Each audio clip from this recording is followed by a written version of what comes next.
Assalamualaikum warahmatullahi wabarakatuh. Dan salam sejahtera. Alhamdulillah alamin wa bihi nasta'in. Wassalatu wassalamu ala asyrafil anbiya'i wal mursalin wa ala alihi wa sahbihi ajma'in. Mudah-mudahan penonton dan pengikut program siri bicara penyandang kursi Za'bah ini dalam keadaan sihat walafiat, selamat sejahtera, berbahagia, khususnya pada hari Jumaat yang penuh barakah pada hari ini. InsyaAllah pada hari ini saya mau bicara tentang bahasa yang secara khusus berjudul Bahasa Berbudaya, apakah maknanya?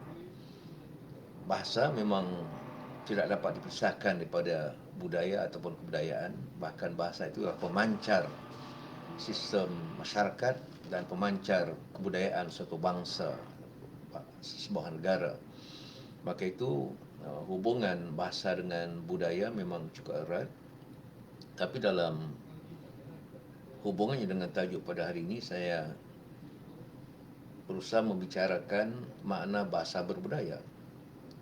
Bukan saja dalam hubungan antara bahasa dengan budaya, tetapi dalam hubungan makna bahasa berbudaya. Ada bahasa yang mungkin tidak berbudaya ataupun kurang berbudaya, tetapi maksud saya bahasa berbudaya itu dikaitkan dengan peranan bahasa dalam mengangkat sesuatu bangsa, sebuah negara, iaitu dengan adanya bahasa yang terbudaya.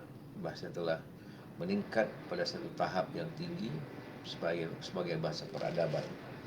Jadi yang saya maksudkan dengan bahasa berbudaya bukan semata-mata dalam pahaman umum, iaitu bahasa yang tinggi nilai estetiknya, bahasa yang indah, bahasa yang biasanya digunakan dengan memanfaatkan unsur-unsur gaya bahasa, unsur-unsur stilistik, iaitu benar dalam satu konteks, iaitu bahasa yang berseni budaya. Tetapi dalam pembicaraan tajuk ini saya membuka dimensi dan perspektif yang lebih luas bagi makna bahasa berbudaya. Seperti saya katakan, bahasa yang mengungkapkan perihal peradaban. Dan saya memberikan beberapa arti, beberapa ciri bahasa yang berbudaya, iaitu antaranya termasuklah ciri bahasa akliyah, bahasa ilmu, bahasa yang berantas ke ranah sistem sosial, bahasa tinggi, bahasa supra dan bahasa estetik.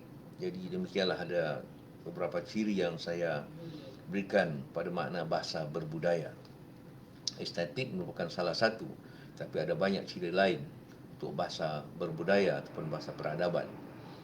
Yang pertama berkaitan dengan ciri bahasa akliyah. Ini penting untuk menjadi asas satu bahasa itu dapat dikatakan bahasa berbudaya, kerana memang hubungan rapat antara bahasa dengan akal itu sudah saya bicarakan dalam beberapa siri yang lalu, iaitu bahasa digunakan oleh Allah, oleh Tuhan kepada manusia sebagai satu bahagian atau satu juzuk dalam bahasa, dalam diri yang hakiki, diri yang batin, diri dalaman, bersama-sama dengan akal, dengan fikiran, kalbu, hati. Semua itu ada kaitan dengan bahasa sebagai penampilan daya akliyah. Dan oleh sebab itu, bahasa yang berbudaya pertama-tama mestilah bahasa akliyah yang disebut oleh Profesor Syed Muhammad Naik Al-Atas. Islam menyumbangkan ciri saintifik dan ciri rasional pada pemikiran yang dipancarkan melalui bahasa satu bangsa. Masyarakat Melayu, bangsa Melayu dan ratusan etnik di alam Melayu telah menerima Islam sebagai sumber pandangan sarwa ataupun pandangan alam. Maka dua ciri, iaitu rasionalisme dan saintifik, rasional dan saintifik itu menjadikan bahasa Melayu bahasa akliyah. Dengan pengertian itu, bahasa Melayu menjadi wahana penyampaian dasar-dasar pemikiran dan dasar-dasar pandangan syarah Islam. Itu ditonjolkan melalui sekian banyak karya keagamaan berkaitan dengan akidah, syariah, tasawuf dan pelbagai bidang lain, termasuk ketatanegaraan, undang-undang. Itu semua memancarkan daya akliyah yang tinggi. Kemudian hatta sastra, walaupun nanti kita kait dengan bahasa estetik, itu juga memancarkan daya akliyah yang tinggi. Kerana penggunaan bahasa dalam Sulalatus Salatin atau sejarah Melayu sebagai contoh, itu memancarkan daya akliyah yang tinggi. Unsur-unsur mitos, unsur-unsur legenda yang sering dikaitkan dengan seolah-olah karya sastra Melayu ini penuh dengan unsur-unsur dongengan. Sebenarnya Tun Sri Lanang sebagai penyusun Sulalatus Salatin atau sejarah Melayu mempunyai kekuatan daya akliyah yang tinggi, menggunakan bahasa untuk memaparkan pemikiran, teguran dan tata adab dalam pemerintahan. Kisah seperti peminangan yang diketahui oleh Laksamana Tun Tuah dibantu oleh Tun Mamat, ya, peminangan kepada Puteri Gunung Ledang, memang itu penuh dengan seakan-akan dongengan. Apabila Puteri Gunung Ledang meminta hantaran yang pelik-pelik, seperti membina jambatan emas dari Istana Melaka hingga sampai di puncak Gunung Ledang, seperti hati nyamuk sedulang, hati kuman sedulang, itu memang pelik. Apatah lagi meminta semangkuk darah putera Sultan Mahmud.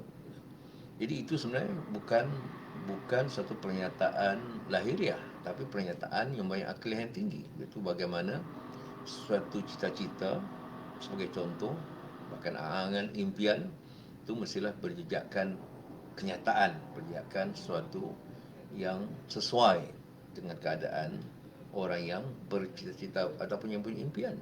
Jadi itu satu bentuk sindiran yang cukup halus.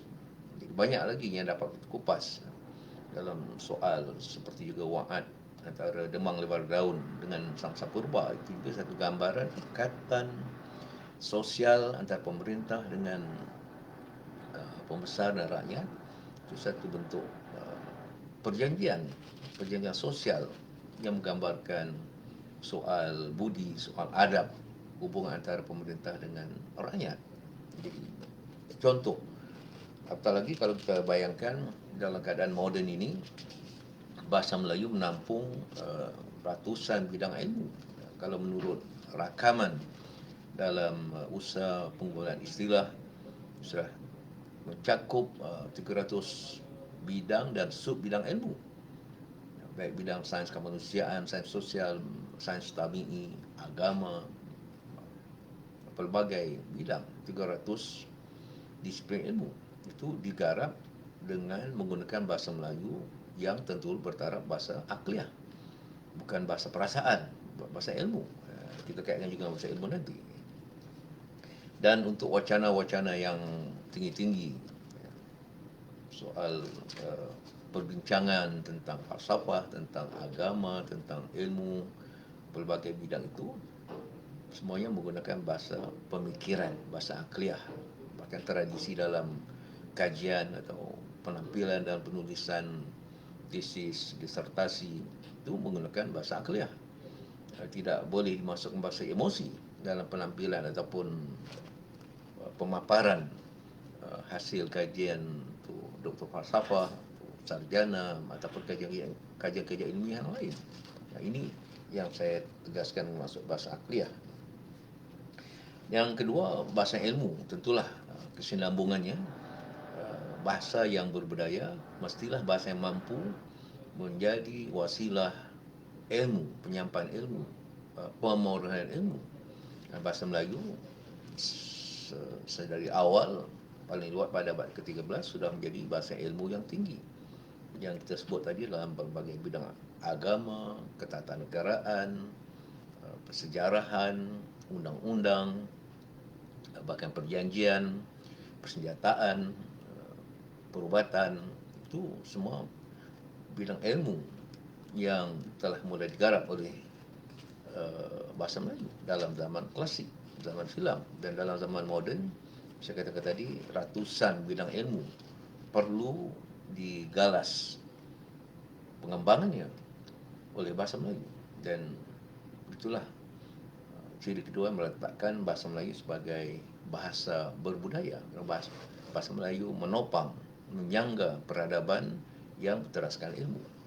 Demikianlah kita lihat dalam sejarah perkembangan peradaban bangsa-bangsa sedunia. Ilmu menjadi teras, jadi budaya ilmu menjadi satu ungkapan penting untuk kita mengangkat peradaban kita sebagai peradaban yang bermutu, peradaban yang hebat, yang tinggi. Anda kata bahasa itu sekadar berseni, indah, tapi tidak berupaya mengungkapkan ilmu, maka bahasa itu tidak dapat dikatakan bahasa yang berbudaya. Jadi yang saya maksudkan bahasa budaya itu bahasa yang ampuh, yang mampu mendukung faham-faham dalam soal ilmu yang berbagai-bagai. Nah, ilmu kalau dalam konteks kita orang Islam itu ilmu tanzil, ilmu yang diwahyukan oleh Allah melalui kitab suci Al-Quran, kemudian dikembangkan oleh Nabi melalui hadis, oleh para ulama dalam ijtihad ataupun penelitian dan penyelidikan mereka. Itu, dan kemudian ilmu-ilmu sains, ilmu-ilmu yang dicari, itu ilmu-ilmu akli, ilmu-ilmu berdasarkan pemikiran, kajian saintifik, kajian empiris, dan yang lain. Yang ketiga, saya meletakkan ciri bahasa berbudaya mestilah bahasa yang merentas pelbagai ranah kehidupan bertamadun. Itu memang sudah terbukti. Bahkan seawal abad 7 dilaporkan oleh pendeta Buddha I Ching, bahasa Melayu pada zaman Kerajaan Sriwijaya abad ke-7 sudah menjadi bahasa pentadbiran di dalam konteks wilayah-wilayah di bawah takluk Kerajaan Sriwijaya. Juga bahasa perhubungan umum, bahasa perdagangan, dan bahasa pengajian agama Buddha pada waktu itu. Dan semaraknya bahasa Melayu sebagai bahasa yang merentas pelbagai ranah itu dibuktikan dalam zaman klasik, itu dalam zaman sudah kedatangan Islam. Berkali-kali saya menyebut bahasa Melayu menjadi bahasa agama, baik dalam bidang akidah, syariah, tasawuf, sirah, pengajian qiraah, pengajian Al-Quran, dan pelbagai aspek yang lain. Dan juga bahasa perubatan, kitab-kitab tib, bahasa persenjataan, sehingga kitab kitab bedil Melayu itu dikira sebagai salah sebuah warisan dunia oleh UNESCO, seperti juga kitab Suratul Salatin, Hikayat Hang Tuah, dan surat-surat Sultan Abdul Hamid Kedah. Ini menunjukkan bahasa Melayu sudah diangkat begitu tinggi. Dan bidang-bidang lain, saya sebut tadi bidang undang-undang, hukum kanun Melaka, hukum undang-undang kecil Laut Melaka, undang-undang Perak yang disebut sebagai undang-undang 99 Perak. Jadi pokoknya semua kerajaan Melayu ada kitab undang-undangnya yang berasaskan Islam. Persejarahan seperti Suratul Salatin, Sirah Melayu, Hikayat Aceh, Hikayat Raja Pasai, Tuhfatun Nafis, dan sebagainya. Pokoknya bahasa Melayu telah merentas pelbagai bidang kehidupan, termasuk dalam bidang diplomasi. Apabila bahasa Melayu digunakan untuk hubungan diplomasi dengan kuasa-kuasa di alam Melayu dan kuasa di luar alam Melayu. Dengan Cina misalnya pada abad ke-15 dalam zaman dinasti Ming, hubungan dengan Melaka khususnya itu menunjukkan bagaimana bahasa Melayu telah merentas ranah diplomasi. Dan bahasa Melayu juga diangkat sebagai bahasa penting di Istana Maharaja Ming, kerana bahasa Melayu diletakkan sebagai salah satu bahasa di bawah jabatan bahasa-bahasa Islam. Bahasa Melayu penting, bahasa asing penting. Ada juru bahasa khas untuk bahasa Melayu kerana hubungan dengan alam Melayu. Dan juga penyusunan kamus pertama bahasa Melayu itu, Kamus Melayu Cina, itu pada abad 15, yang berdasarkan kosakata atau permainan kata yang digunakan di Melaka. Jadi nama kamus itu pun dalam terjemahan Melayu ialah Senarai Perkataan Melaka. Itu menggambarkan 17 ranah ataupun 17 bidang peradaban di alam Melayu. Astronomi, cuaca, warna, seni bina, istana, hubungan sosial, soal keluaran-keluaran yang ada, produk yang ada di Melaka. Itu 17 bidang yang ditampilkan melalui kamus Melayu Cina itu. Demikianlah dengan kuasa-kuasa barat pun, bahasa Melayu digunakan dalam surat-surat dan juga dalam perjanjian-perjanjian menggunakan bahasa Melayu dengan tulisan Jawi. Hampir setiap hari, Datuk Dr. Annabel Gallup, itu kurator kanan di British Library, perpustakaan di kota London itu, menyiarkan cap mohor yang bertulisan Jawi, yang menggambarkan wujud hubungan dengan kuasa-kuasa barat. Sebagai contoh, itu semua menggunakan cap mohor bertulisan Jawi dalam bahasa Melayu. Jadi bahasa Melayu telah merentas sekian banyak ranah yang mewakili satu peradaban. Dan maka itu bahasa Melayu sudah mencapai tahap dan kelayakan sebagai bahasa berbudaya, bukan sekadar bahasa untuk perhubungan awam, perhubungan umum, perhubungan mudah sehari-hari. Seterusnya, bahasa berbudaya seharusnya mencapai tahap bahasa tinggi. Dalam mana-mana bahasa, seperti yang telah juga saya ceramahkan sebelum ini, ada aras bahasa tinggi, ada aras bahasa biasa, yang oleh Zakbar disebut bahasa sekolah, bahasa cakap atau bahasa mulut. Untuk Arab, sudah saya jelaskan, ada fusha, itu bahasa Arab tinggi, yang digunakan dalam soal wacana ilmu, dalam persidangan, dalam mesyuarat. Pokoknya ada bahasa Arab tinggi, tapi ada juga bahasa Arab ami, bahasa Arab umum, bahasa Arab pasar. Dan bagi setiap negara Arab, Jordan, katakan Mesir, Saudi, Yaman dan sebagainya, masing-masing mempunyai dialek tersendiri. Dan itu, tetapi dalam hubungan pemikiran, ilmu, maka mereka menggunakan bahasa Arab tinggi, iaitu bahasa Arab fusha. Demikianlah dalam bahasa Inggeris, pasti sudah biasa kita kenal istilah standard language, standard English berbanding dengan colloquial English. Bahasa Cina ada Putonghua, iaitu Mandarin tinggi, bahasa Cina tinggi, yang digunakan dalam pendidikan, dalam perhubungan pentadbiran, undang-undang, ilmu. Dan Mandarin di seluruh dunia itu berteraskan Putonghua, iaitu bahasa Cina tinggi, bahasa Mandarin tinggi. Bahasa Melayu juga ada bahasa Melayu baku. Ini baku bukan beku, tapi bahasa Melayu yang menggambarkan sistem yang teratur dalam soal tata bahasanya, kosakatanya, ejaan, rumi dan jawi, sebutan dan laras bahasa. Jadi bahasa Melayu tinggi. Kita mengakui ada dialek, pelbagai dialek. Di tanah Melayu ataupun di Malaysia sendiri ada belasan dialek, mungkin hampir 20 dialek. Kalau kita campurkan dengan dialek di Sumatera, ada dialek Melayu Serdang, dialek Melayu Deli, dialek Melayu apa lagi.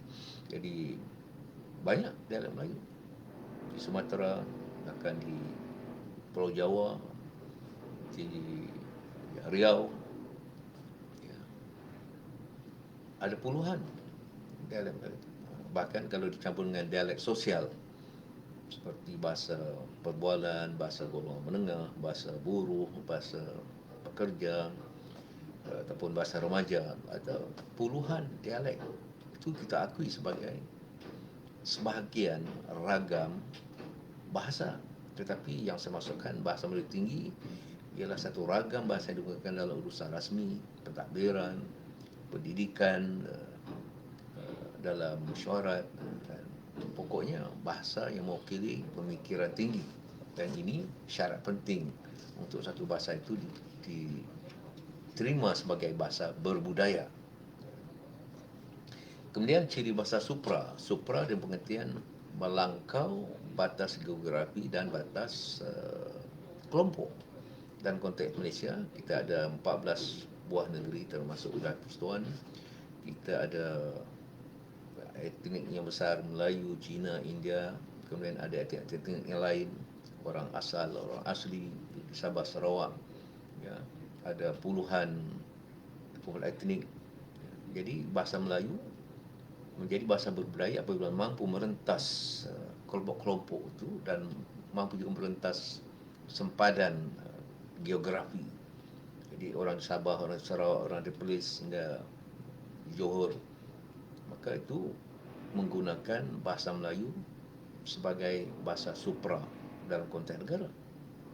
Dalam konteks wilayah lebih luas, serantau sebagai contoh, ada wilayah negara Indonesia, Malaysia, Brunei Darussalam, Singapura juga, Thailand, Kemboja, Vietnam, Laos, bahkan Sri Lanka, dan juga ada komuniti Melayu dan komuniti bukan Melayu yang dapat berbahasa Melayu di Eropah, di Amerika, di Timur Tengah, di Saudi.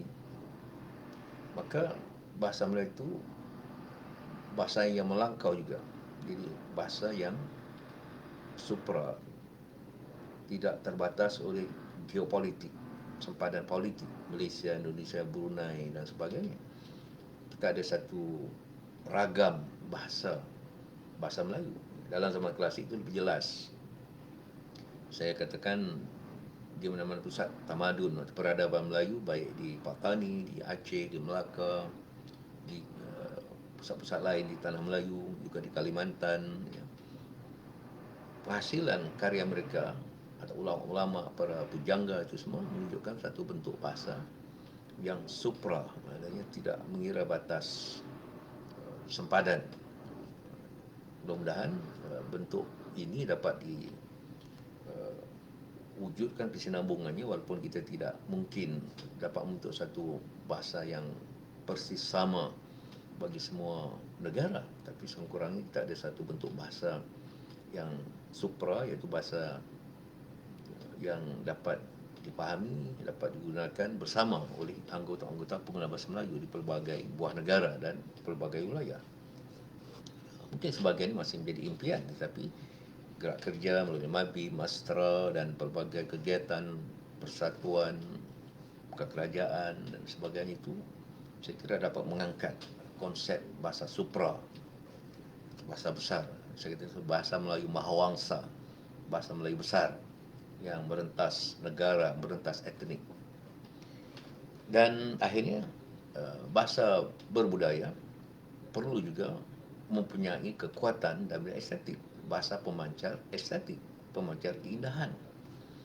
Dan jelas bahasa Melayu memang sejak awal, terutama dalam zaman klasik itu, abad ke-13, sejak abad ke-13 sudah menjadi bahasa estetik. Berbagai karya susastra, epik, ikat hang tuah sebagai contoh, dan bahkan karya-karya yang kita katakan karya sejarah, suatu Salatin sebagai contoh, sejarah Melayu itu pun dibumbui unsur-unsur susastra, bukan sejarah dan pengertian barat, fakta semata-mata. Jadi banyak unsur sastra yang digunakan dalam mengolah karya sejarah, juga karya-karya yang lain. Jadi estetik ini seperti saya katakan, suatu Salatin, Hang Tuah, kitab Bedil itu telah diangkat menjadi antara warisan dunia oleh UNESCO di bawah Pertubuhan Bangsa Bersatu. Itu menggambarkan nilai estetik tinggi yang sudah wujud dalam bahasa Melayu sejak lebih satu abad, lebih 1000 tahun. Dan dalam zaman perkembangan persuratan atau sastra moden sekarang, kian banyak karya sastra dalam pelbagai genre ataupun genre, baik novel, baik cerpen, by sajak, drama dan pelbagainya.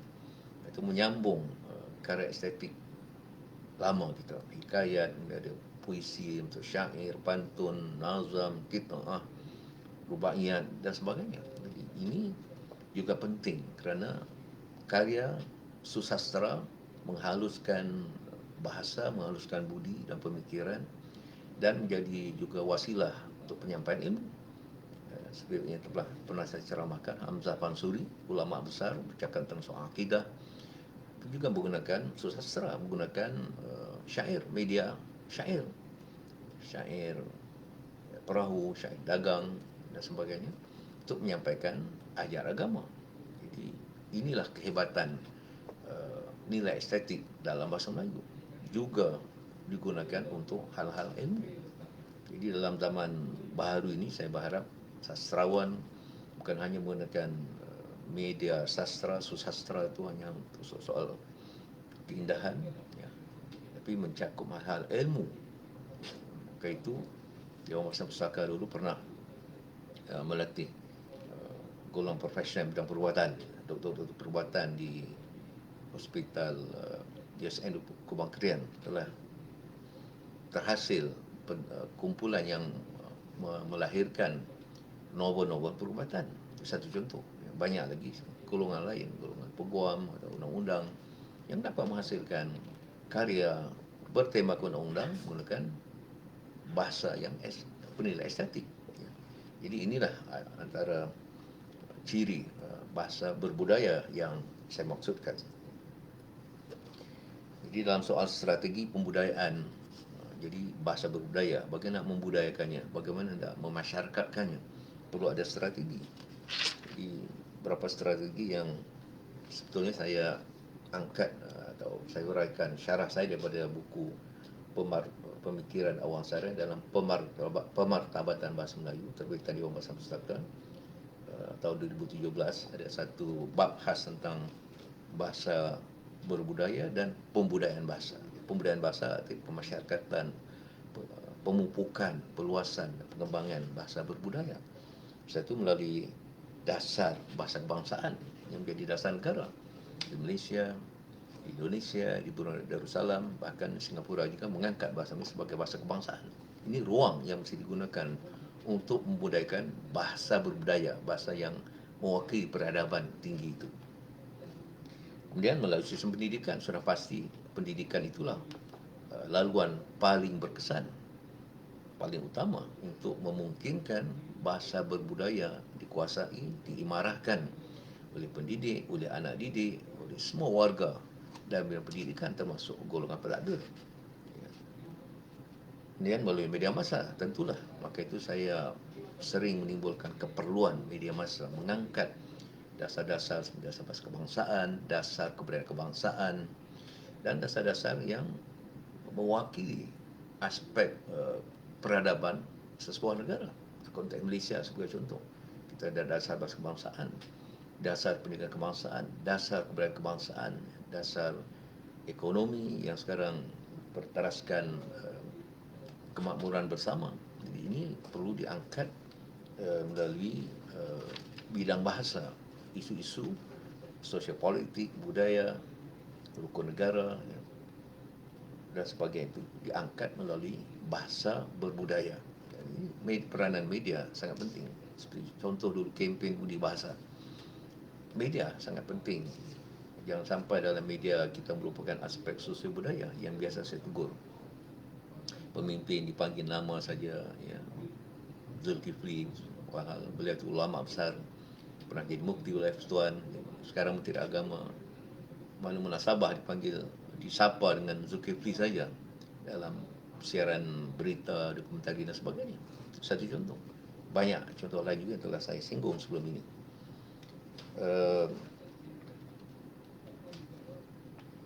Ya, satu lagi pembudayaan melalui usaha pengayaan khazanah ilmu. Oleh sebab itu ilmu tidak boleh dibiarkan berkembang sendiri saja, perlu ada satu perencanaan. Maka saya dalam satu kertas yang lain, dalam bab lain buku ini juga saya menyebut upaya pengayaan khazanah ilmu dalam bahasa Melayu. Itu perlu ada perencanaan yang rapi, bukan saja dalam peringkat negara, bahkan dalam hubungan peringkat serantau antarabangsa. Perlu ada suatu sinergi, suatu kerjasama. Jadi seperti melalui MABI, Majlis Bahasa Berhubungan Darussalam Indonesia Malaysia, itu tidak harus apa, tidak harus lupa menggerakkan upaya membina ilmu, khazanah ilmu dalam ratusan bidang ilmu yang ada secara kerjasama antara negara untuk mengangkat bahasa Melayu sebagai bahasa berbudaya, bahasa ilmu itu tadi. Jadi dalam perencanaan Dewan Bahasa Pusaka dahulu, tahun 2013 lebih kurang, saya menggagaskan penerbitan berpackage. Jadi mesti ada package bidang, katakanlah fizik, mesti ada package ilmu-ilmu teras, ilmu besar, bidang agama, fiqahnya, bidang usul fiqh, usuluddin, sirah, tasawuf dan sebagainya. Perlu ada package yang dirancang, dan saya berharap bahawa package ini menggambarkan ilmu-ilmu besar, ilmu-ilmu tinggi seperti yang dikatakan oleh Batul Hikmah dalam zaman Abbasiyah. Ya, jadi penting juga karya-karya yang barangkali tidak bertaraf ilmu tinggi, tapi itu ada package-package yang lain. Ya, jadi, dan satu lagi, pembudayaan bahasa pada peringkat antarabangsa. Bahasa Melayu sudah diakui sebagai bahasa antarabangsa. Van Slikoten, Van Linschoten, Francois Valentin pernah mengatakan bahasa Melayu pada abad 16 bahasa yang sangat harum, bahasa yang dikuasai oleh semua orang yang berinteraksi di alam Melayu. Ia disamakan tarafnya dengan bahasa Latin dan bahasa Perancis pada abad yang sama, abad 16 di benua Eropah. Dan dalam zaman moden, kita perlu mengangkat bahasa Melayu sebagai bahasa berbudaya. Sebahagian sudah terlaksana melalui bidang ilmiah. Ada lebih 100 pusat pengajian Melayu Indonesia di seluruh dunia. Di China sendiri saya katakan sudah ada 15 lebih kurang universiti yang menawarkan program bahasa Melayu ataupun pengajian Melayu kursus selama 4 tahun. Jadi ini akan bertambah, dan kita perlu menggunakan kesempatan ini, wadah yang ada ini, untuk mengangkat bahasa berbudaya. Di samping kita memperkenalkan dialek, itu pasti perlu, tapi jangan dilupakan bahasa berbudaya, itu bahasa ilmu, bahasa tinggi, bahasa akliyah, bahasa menetas bidang yang telah saya sebut itu tadi.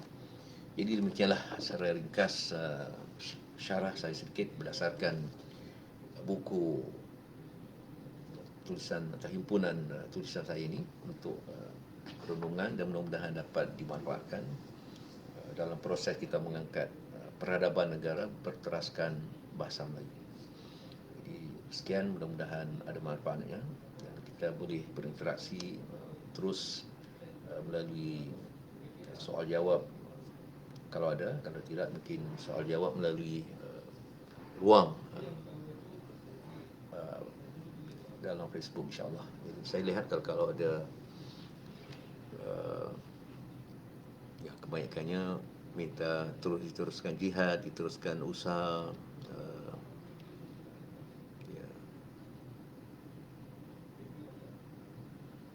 Ya, Saudara Zafri Arif ni seorang sarjana dari Brunei, aktivis sastra Brunei, mengatakan cabaran masa kini ialah budaya berbahasa terhimpit oleh tuntutan globalisasi yang sedikit banyak menghakis kebiasaan berbahasa dan konteks budaya sempat. Ya, betul.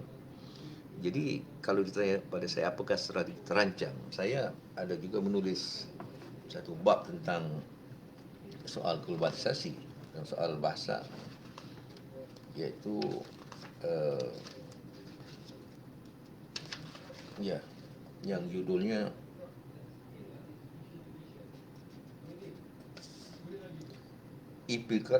implikasi TMK ataupun teknologi maklumat dan komunikasi terhadap pandangan sarwa, bahasa dan kebudayaan kebangsaan.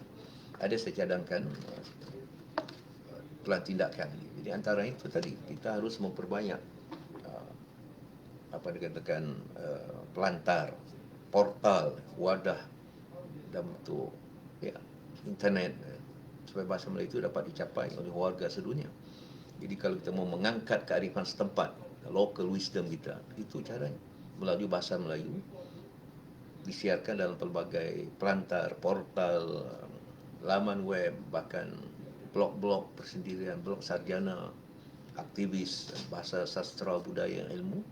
Ini satu cara kita mengembangkan ilmu budaya kita, sastra kita ke peringkat antarabangsa selain berdasar melalui program yang diatur oleh badan Dewan Bahasa Pustaka dan sebagainya. Ya. Jadi hanya itu saja cara kita dapat mengangkat.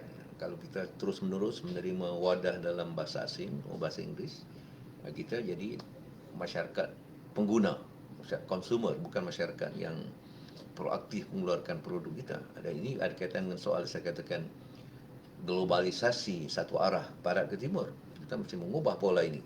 Mesti globalisasi dua arah, globalisasi seimbang. Barat ke timur itu sudah berlaku. Timur ke barat, terutama dari alam Melayu, itu mesti diupayakan dengan memperbanyak karya dalam bidang ilmu, sastra, budaya, sejarah, undang-undang, agama dan sebagainya. Itu satu kaedah yang praktis, selain promosi-promosi dan kaedah-kaedah yang lain.